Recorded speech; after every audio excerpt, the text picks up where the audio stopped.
to enable the fast and accurate modeling. Yeah. So please go ahead and Thank your you. presentation. Yeah. Welcome everyone. My name is Hussein Abdallah. I'm a PhD student at Concordia University. Today I'm going to present our Kgtosa system, a task-oriented GNN training on large knowledge graphs for accurate and efficient modeling. I know this is the last talk before your lunch. I hope not to be long. In a quick introduction, our agenda, I will go and give a brief introduction about knowledge graphs and heterogeneous graph neural network, our problem statement, our Kgtosa system design and architecture, and the evaluation of our system. So, what is knowledge graph? Actually, it's a heterogeneous graph composed of real-world entities and interactions between these entities as relationships. And actually, it gets a rapid attention by many industry and academia, like companies like Google, Facebook, IBM, and others as well. But let's look at the real-world knowledge graphs. It's composed of millions and billions of nodes and edges, and tens to thousands or hundred thousands of node and edge types. For example, here, the Wikidata knowledge graph, the first row in the table, it contains 3 billion edges, 100K node types, 10,000 edge types. And as well, the Yahoo, MAG, and DBLB composed of billions of edges. So, in order to train models on top of this knowledge graph, actually heterogeneous graph neural network models are able to do that. So what is doing? It's actually a kind of neural networks that tries to learn the graph structure by performing message passing across the graph, aggregating the embeddings from the nodes and generate the final embedding for your target nodes. You can use these embeddings later for downstream tasks, like node classification task, predicting, for example, a publishing venue for a certain paper, or a link prediction task, like predicting a citation link for a certain paper. Actually, what's happening inside the heterogeneous graph neural network is what we have here in that graph. You have different layers. Each layer is referring to a certain edge type. Inside each layer, you have different node types. You perform the aggregation and generate the final embedding. But actually, with large knowledge graph, this requires excessive resources like compute resources and memory, especially if you are going deeply across your network to aggregate from faraway neighbors. And the time complexity of such aggregation is actually influenced by the knowledge graph size, the number of nodes and edges, the node types and the edge types. And this requires excessive computation power to perform it in real knowledge graphs. So, what actually is the literature doing to avoid these excessive computations? What happens actually, the AI practitioners tries to manually handicraft a subgraph from these big knowledge graphs. We refer to it as a task-oriented subgraph. What is this task-oriented subgraph? It contains a minimal number of nodes and edges that is relevant to the task you're going to perform, like a node prediction, a node classification task, or a link prediction task. In literature, the Open Graph benchmark, which is a widely used benchmark in that domain, to perform this kind of task-oriented handicrafting subgraphs, they perform two examples of tasks. Like if we look at the first row in the table here, this is the original MAG knowledge graph, Microsoft Academic Knowledge Graph. It contains 13 billion edges. To perform a training for a paper venue classification task, they extracted their task-oriented subgraph, the second row of the table, but only of 21 million edges, and only have 4 node types instead of 32, 4 edge types instead of 1,795 edges. And with this small subgraph, they able to perform the training of their task. They did the same for other link prediction tasks, like the OGBL Wiki Kgtosa. So, to generate or handicraft these subgraphs, actually it is very time consuming. You need to have well understanding of your graph structure. You need also to have understanding of your machine learning task objectives, and as well, you need to identify the relevant nodes and edge types in your graph for your given task. So, let's see how these handicrafted subgraphs actually perform in real tasks. Actually, what happens here, we have the open OGBN MAG graph. This is the task-oriented subgraph created by the OGBN benchmark, the gray bar here in these figures. And we have also another dataset, which is the full graph or the exact knowledge graph. In the x-axis, we have the state-of-the-art machine learning, graph machine learning methods we are using, and we have three subfigures. The first one is the accuracy of the task, the second one is training time in hours, the third one is memory in gigabytes. Let's see how the task-oriented subgraph here trades the accuracy for better performance. We can see the accuracy drop down from 76 in the full graph to 41 using the task-oriented subgraph here. But this is to have much saving in training time and memory. You can see the training hours reduced from 11 hours to 2 hours using Shadow Saint, and in memory it drops from 157 gigabytes of memory to 12. But actually this is trades accuracy for such saving in training time and memory. So our objective here is how to perform this extraction, automate it, but in the same time provide comparable accuracy with much reduction in training time and memory. To do this, actually, we use our system, Kgtosa. I will go through the details of the system implementation and design in the next slides, but the green bar here shows our automation of extraction of this task-oriented subgraph. We can see with Kgtosa, we managed to have comparable or better accuracy, like 82% accuracy in the first method, with much saving in training time and memory. So the question that we need to answer actually, what are the characteristics of this task-oriented subgraph? How we are going to generate this task-oriented subgraph? How to automate the extraction? We don't need this handy crafting extraction, we need a kind of automation. And the last one is how to benefit from existing knowledge graph engines to do this extraction. Here I'm going to speak about our Kgtosa system design, but let's start with what happens actually to perform the training. Usually in literature we use uniform random walk sampling. What happens actually, in order to train in these larger graphs, we sample subgraphs and they train with these subgraphs. Uniform random walk actually starts by selecting a random set of nodes, like the green node here in the first view, and expand around it to select some set of neighbor nodes. Combines all the sampled nodes together and have the final subgraph to train your model with. And here we show different subgraphs extracted using the uniform random walk sampler here across different tasks. What we have here, like you can see the target node is the black node, and the target node here refers to the node that you are going to perform the task on, like in node classification task. This is the paper node, you are going to do the classification for it. So what is happening here actually? The uniform random walk doesn't guarantee to have enough representation of this target node. We can see here we have only 2 black nodes. However, all non-target nodes here are having much ratio compared with the target node. So we don't have enough information to train with. The second problem actually is these non-target nodes is disconnected from the target nodes. And this actually causing a problem because you are doing aggregation for many nodes which doesn't have any contribution to your task. The third problem is you are considering very far away nodes.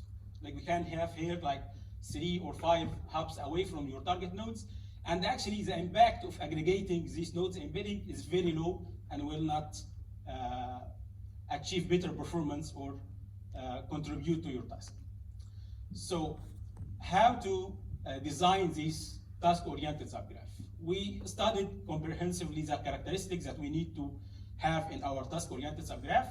The first characteristic is the data sufficiency. You need to have sufficient data. So you need to have sufficient number of target nodes for your task, and you need to have diverse graph structure. You need to have different node types and edge types related to your task. The second characteristic is the graph topology. You need to have nodes reachability. All nodes you are sampling for should be connected with your target nodes some way. And also you need to preserve the local and the global graph structure. You need to have enough representative graph for your task. So in order to do this, we actually developed 2 baseline systems and another implementation using Sparkle implementations that we refer to as our Kgtosa system. The first baseline is biased random walk, which actually enforces the uniform random walk sampler. And instead of starting randomly from any nodes, to start from your target nodes only. The second baseline is influence-based sampling that is used page rank personalized page rank method to decide the neighbor nodes to choose. but also we enforced the sampler here to start instead of initial nodes from our target nodes. The last method is we perform this using a Sparkle-based extraction query. So now let's see what is the difference between the uniform random walk and our developed baseline, the biased random walk. If we look to the figures here, we can see clearly the number of target nodes in the lower figure is much higher than the ones in the upper figure. And also, we can see directly the target nodes, the black nodes here, are reachable to any non-target nodes. So we don't have non-reachable target nodes anymore. The third one is that we are still preserving the local and the global graph structure because we have enough number of node types and edge types, and we still have the original distribution of the original knowledge graph. So how to perform this extraction using Sparkle method techniques?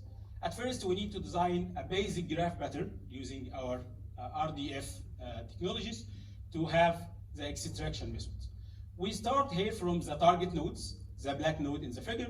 We refer to it as VT. And how we define it? By having a certain node type CT. So you give me a certain node type like paper. So I now start selecting nodes of that type. And then I can expand by including ingoing or outgoing nodes, like the arrow links here in the first level. And I can go more deeply by increasing the depth of our extraction. So we have here two parameters actually. The first parameter is the H, and the second parameter is the B. So with this kind of pattern, we have reachability. All nodes are reachable to VT. We have local structure because we are selecting neighbor nodes to our target nodes. We have global structure because after sampling each target node, we combine all together to have more deep subgraph. To have this inside a working system, actually, we have the architecture of our system. You start by your knowledge graph data, your task, the A letter here, and giving the task, we perform knowledge graph extraction, which is the Kg prime extraction. We refer to the sample subgraph here, or the task-oriented subgraph, as Kg prime. We perform the sampling, and then perform a proper data transformation for our training, and then perform the training. It could be mini batch or a full batch training. With this, actually, you can perform mini batch or full batch, and you have a smaller size of your task-oriented subgraph that actually will benefit the training time and memory as well. So, how to perform this as a Sparkle query? We converted our graph pattern into a simple Sparkle query like this. It is a very simple Sparkle query. You can start from the V node, which is your target node, define the type of that node, and then expand to your neighbor nodes. It could be by expanding the ingoing nodes, the first part of the query, or expanding the ingoing nodes like the second part of the query. Unioning both result sets, you have now the final subgraph. So the two parameters now that control this extraction is the D parameter, which is the direction, ingoing or outgoing, and the number of hops, how very deep you are going inside your graph. With this kind of Sparkle-based implementation, actually, we facilitate the integration between your knowledge graphs and heterogeneous graph neural networks on top of your existing data. We eliminate the need of migrating your data outside your knowledge graph. Now you only sample or extract a small part of your knowledge graph relevant to your task. And we use the built-in indices, which actually built in already in your knowledge graph to have faster extraction. And at the end, you have lightweight training and inference on top of your knowledge graph for different tasks. You don't need to extract the whole graph. So in terms of system evaluation, actually, we used different methods and different sets. Most of the existing data sets in the literature are homogeneous graphs. To evaluate our system, we built our own benchmark. This benchmark is different data sets extracted from real knowledge graphs with millions of nodes and edges and tens to thousands of node types and edge types. As we see here, this benchmark is already available. You can compare against your design method as well. And we have also different tasks. We have 6 node classification tasks, and we have 3 link prediction tasks.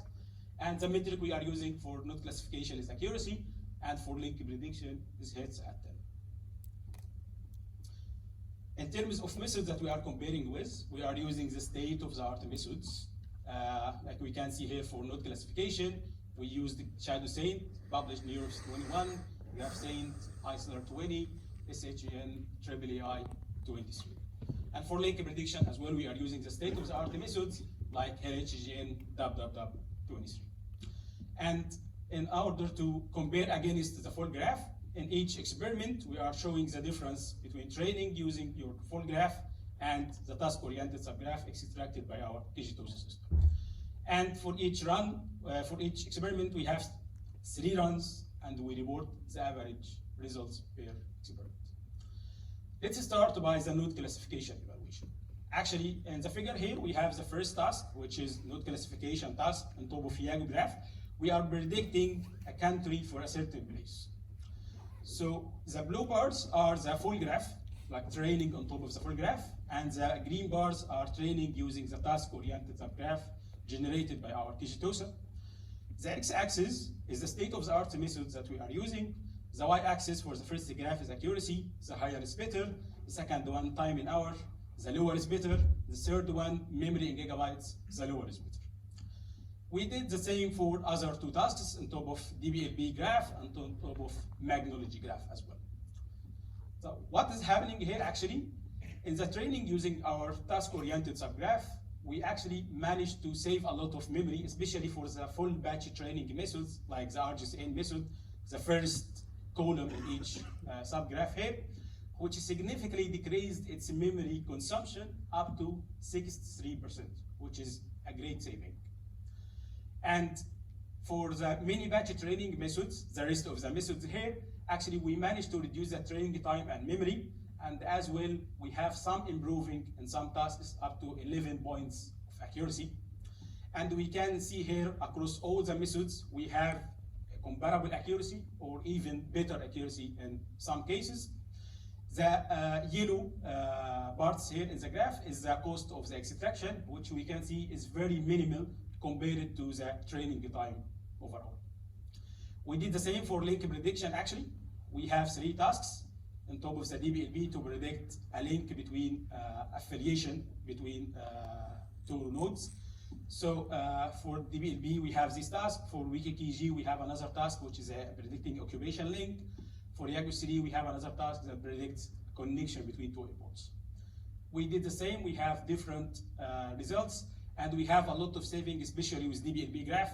You can see here with the full graph, we have out of memory. We need up to 3 terabytes of memory. But with Kgtosa, we managed to perform the training with 90.7 gigabytes of memory, which is a great saving, up to 98% of the memory. And we have comparable accuracy and even better accuracy, better hits at them. Here we study the variations of our Kgtosa across against the baselines. The green bars are different variations by increasing the H and D parameters. We can see still Kgtosa have comparable accuracy and good saving in time, which is introduce the best balance for your training. And in terms of convergence, the green line is our Kgtosa and the blue line is the full graph. We can see also we have fast convergence with better accuracy. In conclusion, actually, what we did, we showed the handicrafting subgraph, how it's time and costly, and it requires some expertise. We provided 3 implementations, 2 baselines to compare against, and our Kgtosa implementation, which enable fast training and inference on top of the knowledge graph. Actually, Kgtosa is now our main sampler that we use it inside our KGNet system here. If we see the architecture here, Kgtosa is the main sampler, so it's a big framework of KGNet. KGNet actually is a framework that allows you to train lightweight tasks on top of your knowledge graph. We have a nice extension for Sparkle, we call it Sparkle ML. You can use it to write Sparkle queries to perform inference directly on top of your knowledge graph. You can read more detail inside our paper. There is a lot of optimizations happening inside these components, how to write a Sparkle ML query, how to perform inference and the training in a faster and light way. Thanks for your listening. Here we have the links for our papers, the GitHub. I'm happy to experiment our implementation, and give any feedback or reach me if you have any questions. Thanks a lot, and I'm happy to take your questions. Thank you. Any questions? Yeah. Thank you a lot for your talk. One question is that you specify that this is a task-based extraction, Yeah. task-based sampler, but I understand that you use the target nodes Yep. to make your sample. But what if it's a clustering and you don't have targets, or? Yeah, actually here we support only node classification and link prediction. So we Okay. don't support clustering techniques. But this is also a good question. Like, we need to think more about how we can align it for clustering. But I think it will require multiple Spark queries to perform it. And this will need a kind of experimentation to show whether it will be efficient or not in such a case. But technically it's target-specific sample and not task-specific sample. Yeah, I understand your point. Like, it requires a lot of investigation to Yes. find a suitable query to extract this set of nodes. The other question, you talked about diversity. Yep. How do you measure or consider diversity? This is a very good question. Actually, we performed a full comprehensive evaluation to measure these parameters. It's a backup slide. Sorry, it's not here.